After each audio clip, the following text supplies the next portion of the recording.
Hello, my name is David Hillier, and I'm going to be giving a short video today about the internal rate of return method. This is the second of two videos on internal rate of return, and in this video I will be talking about some of the issues that you face in using the method and also some of the solutions that you can e- employ to resolve those issues. So it's quite an applied lecture today, and it's a lecture about some of the weaknesses of internal rate of return and the methods that we can use to improve and I suppose reduce those weaknesses. So without further ado, I can move on. And the first thing I'm going to talk about is different types of projects that you might see in investment appraisal. And I've mentioned two here. First one is an independent project. Now, independent projects are those that have no influence on any other investment decision that you're thinking of. And the best way to look at that is to say, well, opening up a coffee house in, say, one city has absolutely no impact on the decision to open up a coffee house in another city. It's these projects are independent. On the other side, you could have mutually exclusive projects, and those are, you have a good example is that you might have to choose to build a bridge, and there are five different locations to build that bridge. So you can only choose one of the locations. So therefore, if you choose one, you cannot choose the other four locations, and that means that those projects are mutually exclusive. Now, when we do this type of investment appraisal analysis, you have to adapt the methods to the actual situation in which you're making the decisions. And this is what we will do today. We'll talk in general terms, but I will bring in some specific examples where these situations occur. Now, the typical type of investment that you would consider is the one where you have to make some investment up front, so you'll have a cash outflow, and then you expect to get some cash inflows that reward your investment at some point in the future. And that is the standard investment or project cash flow series. And if you look at the slide here, you see that you have an outflow at time zero. That's our investment, and then an inflow at time one. The internal rate of return on this project, the rate of return on this project is 30%, and it's fairly straightforward to calculate that. If we assume that a discount rate of 10%, and we'll do that for these examples, then we find an NPV that is positive, and therefore the project should be accepted. Our decision rule here is that you always accept the project if the NPV is positive or the internal rate of return is greater than the appropriate discount rate. So given that our internal rate of return is 30% and the discount rate is 10% and the NPV is positive, then we should take the project. Now we see that this type of project is an investment. It's something that you are involved in, that you put money up front and then you get some money in the future. Internal rate of return is very straightforward here, and that's the method. It's very simple. You just go through the analysis as normal. We go to the next type of project, and that is what we call financing.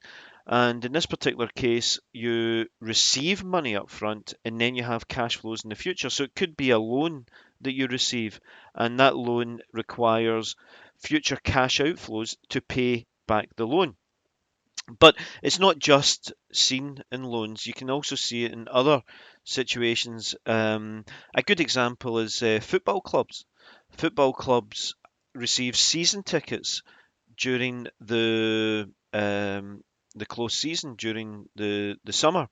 So they receive money during the summer, and then during the actual football season, they're spending money. So this IRR can be used in this case, but it needs to be adapted. So in this type of situation, you have the opposite. We look at this particular project and we see that the internal rate of return on this project is still 30%. It's 30%, but if you look at the NPV is negative. So you've got a bit of a difficulty here, and it's a bit of it's as if it's a contradiction. The NPV is 10%.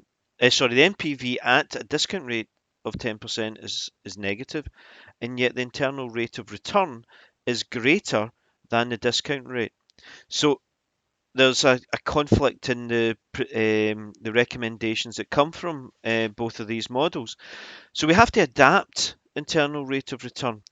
And what we do is we actually say that when you have a financing type project, that is where you receive income up front and the cash outflows take place in the future, then you you accept the project if the internal rate of return is less than the market rate.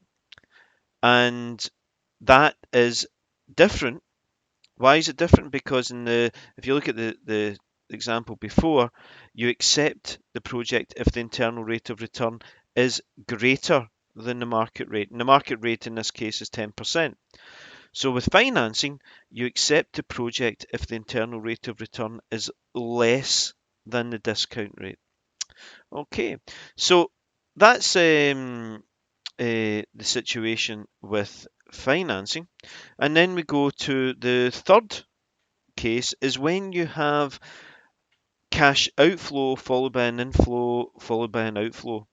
Or the opposite case could be an inflow followed by an outflow followed by an inflow.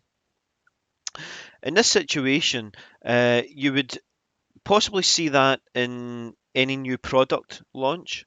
Uh, you have an investment in the product, it's initially successful, but then other market competitors come in.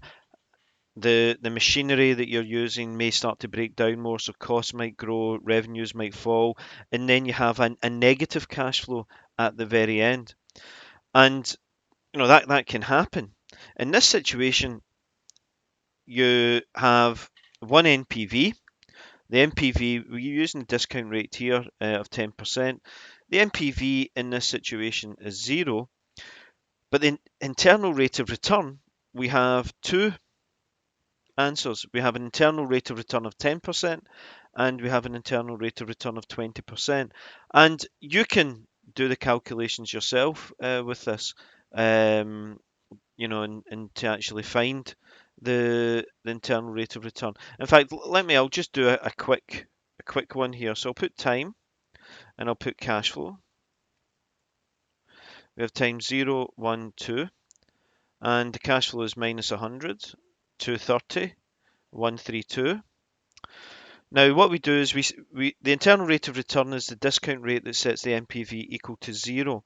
So I'm going to start off with a discount rate of just 5%, and our NPV in this situation is equal to the sum of the present values of all the cash flows. So very quickly, the present value of a cash flow that takes place at time 0 is basically that cash flow. And you can see what I'm doing here. We've got there. And now if I copy these down, it should work, hopefully. Right, okay. So we're going to sum these cash flows. Summing these cash flows, we have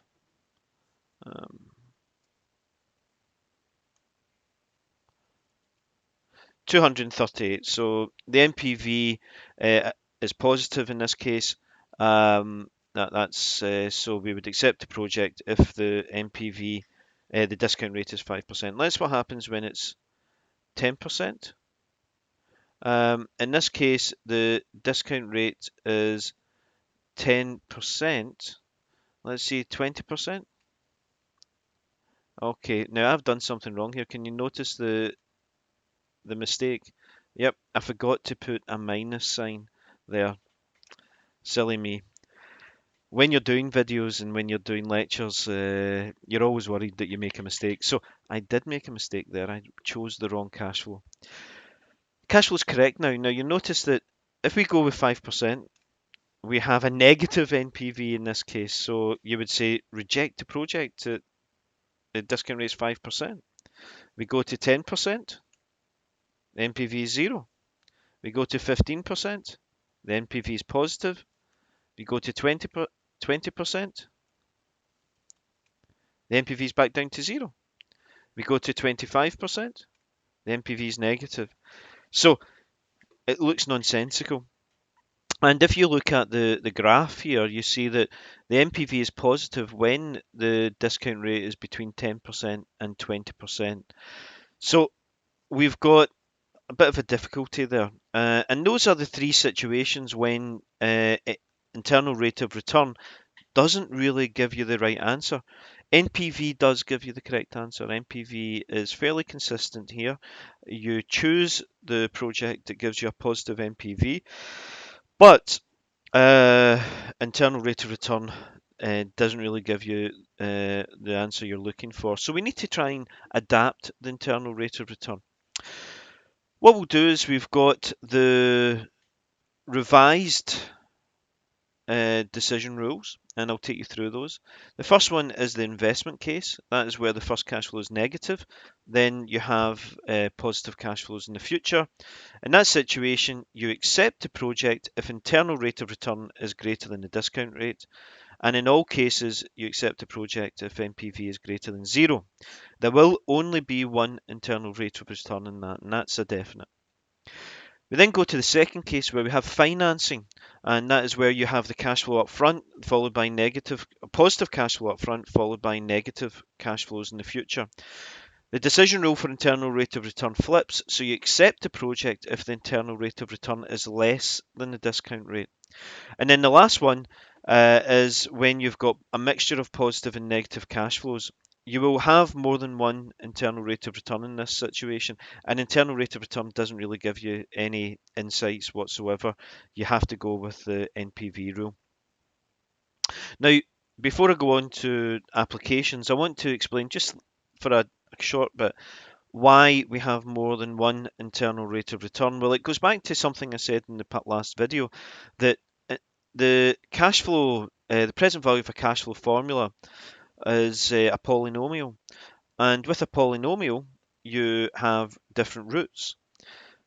If you look at this particular polynomial, you have a minus, positive, and minus. Now, there is a rule, a mathematical rule, that says that for every sign change, you will have a root. So we can see a sign change from here to here, that's 1. Then another sign change from here to here, that's 2. So we know then that there will be 2 roots in the polynomial, and because the roots are the kind of function of the internal rate of return, we know there'll be 2 internal rate of returns. If you see 3 sign changes, you'll have 3 internal rate of returns. So it's the sign changes, the negative to the positive to the negative. That's what will determine how many internal rates of return that you have. Right, okay, so we're now going to use a revised methodology for internal rate of return. We call it the incremental internal rate of return. And this is important for projects that have different sizes. You know, you're comparing a small project to a large project. And with independent projects, it doesn't really matter because you can choose both. But when you've got mutually exclusive projects, it's not great. You need to choose one or the other. But then if you've got a small project next to a large project and you can only choose one, which one do you choose? And then you have the timing of the cash flows, and as something I'll talk about, where you might have a large positive cash flows at the beginning of the project followed by tapering off, or you might have small cash flows at the beginning of the project growing, and we have to then work out, well, okay, what's the best method? So what the problem with internal rate of return is that it's a percentage. It doesn't take into account scale at all. NPV does take into account scale, but internal rate of return doesn't. But internal rate of return is so simple that it's a simple concept, a return, that people like it. So we just need to change it slightly. I'm going to show you this example. It's quite a good one. A bit of a daft example, admittedly, but makes the point. So what you've got is you've got two projects. They're mutually exclusive. One's small, one's large. If you look at the cash flow at the very beginning, the small one is a cash flow of $10 million. And then the cash flow after 1 year is $40 million. Now, if let's say the discount rate here is 25%, well, we have an NPV here of $22 million. If you look at the large project has an investment of $25 million, but the cash flow in 1 year is $65 million, so it's just a much bigger project. If you look at the NPV is $27 million. So you would choose the large project on the basis of NPV. But if you look at internal rate of return, you'll see that the internal rate of return for the small project is significantly greater. And that is very common in a lot of businesses, that you can actually get a lot more value from the small project through return. So you can get a lot more from your initial investment than you can from a large project. And its economies of scale give you the larger absolute return on your investment. So what do you do here? But what we do is we use a method called incremental rate of return. Looking at these two projects, you see that both projects have a positive NPV, so they're both good. But what we're asking, remember, because this is a mutually exclusive, we can't choose the two. We can only choose one. So we want to know, well, is it actually worthwhile for us to increase the investment? Do we actually still generate value from increasing the scale? And so what we do is we subtract the cash flow from the smaller project's cash flow from the larger project's cash flow. And then we look at what the internal rate of return is on the incremental scale of the project. And that's why we call it incremental rate of return. So in this case, if you look at the two projects, we subtract 10 million from 25 million, and that's 15 million, net minus 15 million. And then for the cash flow at time one, we're subtracting 40 million from 65 million, and that is 25 million. So we're going to be looking at the internal rate of return on the increase in scale. And if the internal rate of return is greater than the discount rate for this increase in scale, then we should invest in the larger project. So if we're looking at this, we find that the internal rate of return on the incremental cash flows is 66.67%. Our discount rate was 25%. So that would tell us that we should invest in the larger project. If we didn't get as good a return from the increase in scale, that is, if the internal rate of return on the incremental cash flows was less than the discount rate, then we would go for the smaller project. Remember, both projects have positive NPV. So that's what we do with incremental rate of return. And now the last thing I want to talk about is in terms of the timing of the cash flows. Another weakness of internal rate of return is that the timing of the cash flows is ignored because it's just a return measure. And I'll look at this example. We've got two projects. Again, they're mutually exclusive, so you can only choose one or the other. And they both have the same investment, so there's no scale issue here. The first project, investment A, has a big cash flow up front, followed by two small cash flows, and investment B has two small cash flows up front, followed by a large cash flow. If we to set the discount rate equal to zero, then you would see that the investment A gives you an NPV of 2,000 and investment B gives you an NPV of 4,000. Because the discount rate is zero, you can add these cash flows and get that. So it's 14,000 here minus 10,000, that's where the 4,000 comes. If the discount rate is 10%, you see that investment B is still better. But then if we get the discount rate to be 15%, you see that investment A is better. And the reason for that is that this cash flow at the end here for investment B is discounted quite significantly. And that you end up with having a much smaller cash flow, which means that the project isn't as good when we think about time value of money. But if we calculate the internal rate of return on these two projects, you actually find that the internal rate of return doesn't take into account this timing of the cash flows. It tells you that investment A is better, but we know that if the discount rate is 15%, in actual fact, investment B is better. So what do? Well, we use incremental cash flows again. By using incremental cash flows, we can take out this I suppose what we're trying to do with incremental cash flows is separating out the differences between the projects, and then we can look at the change or the difference between the two projects much better. So very quickly, that was a rush through internal rate of return, but hopefully now that you'll understand the weaknesses and the strengths of the method much better. Internal rate of return is probably the most commonly used method. I like it a lot. If you're able to utilize it in different situations, and if you're good at using incremental rate of return, then it can be a very powerful tool. Thank you very much.